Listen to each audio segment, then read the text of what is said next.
Michael Schumacher's been sitting there now for a good 30-35 seconds. So has Juan Montoya. The temperatures in the engine and air brakes, everything will be getting red hot. They need the start to be any moment now. And guess what, guys? It's coming. It's coming. It's coming. And it's now.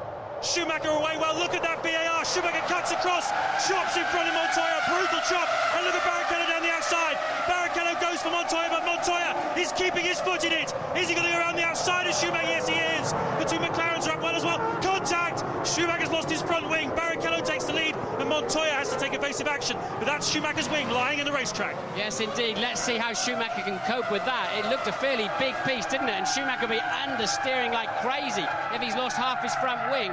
And yes, indeed. Look, Montoya got going again. He went around the outside and he's going for it immediately, locking his brakes into four. We think Michael Schumacher will be trailing with a broken front wing. That'll take a dozen seconds and a pit stop to put that right. And here then is a replay of the start. Hopefully we'll get it in the corner of our screen. The Ferrari slowly away. Michael recognised it instantly and went to cover his ground. A very abrupt move. You're allowed to move once. And Michael takes that to the extreme, as in anything he does behind the wheel of a racing car. Here's an overhead view, and you can see, the car on the back of the grid didn't get away at all. They're three abreast then, heading into turn one, and it's quite clear that Montoya thinks he's going to go around the outside, and Michael says, no, I'm having none of that. And look, he's carrying Michael's wing with him. Barrichello leading, Ralf Schumacher second, Raikkonen up to third, Coulthard fourth. A great start from the McLaren duo. Michael Schumacher down to fifth, Heidfeld sixth, Button seventh, Fisichella eighth, Trulli ninth, and Salo in the Toyota in 10th place. And look at this, that's Michael Schumacher with no front wing attacking the Jordan. Yeah, and Schumacher went, he's obviously way lower than fifth now. He'll have virtually zero front grip. We can see the Ferrari mechanics getting ready with fresh tyres. That'll be automatic in case he's got a puncture. And Barrichello with an armful of opposite lock out in the lead. And Ferrari waiting for their number one driver and a new nose. It should just take the nose. Barrichello also with a great opportunity. He spoke after Australia of a missed opportunity.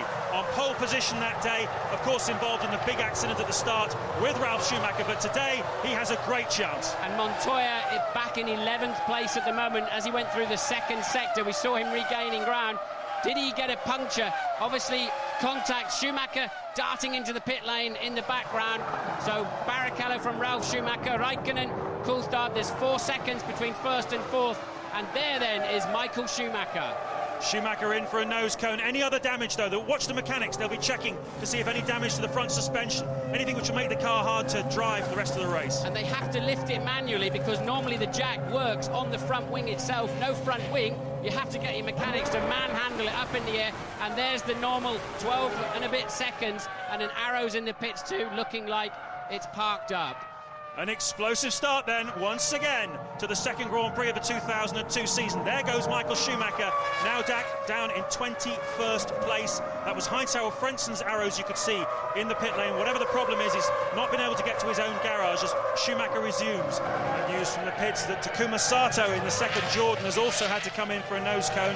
So that Jordan obviously involved in some kind of close contact in the early stages. We're waiting for the computer to work itself through. We can see exactly what the margin is between the race leader. Both Jordans in the pits. There's Fisichella, big problem. And he's shot past his pit, and they'll have to pull him back. I wonder.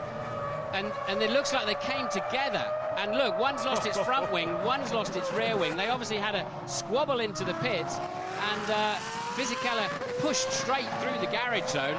And not a good St. Patrick's Day for the Jordan team, no doubt about that. But putting a front wing on is a whole bunch easier than putting a rear wing on. Rear wing connected to the gearbox and strongly connected. Front wing just with 4 clips. There aren't too many rules that exist between teammates in a Formula One team, but there is just one, and that is don't take each other off in the race.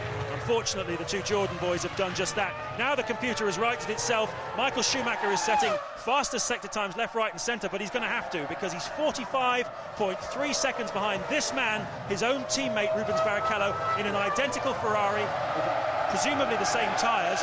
Well, definitely the same tyres and presumably a similar strategy. So now we're going to see what Michael can do. He's got traffic between them as well to make up if he's going to try and win this motor race ahead of Rubens Barrichello.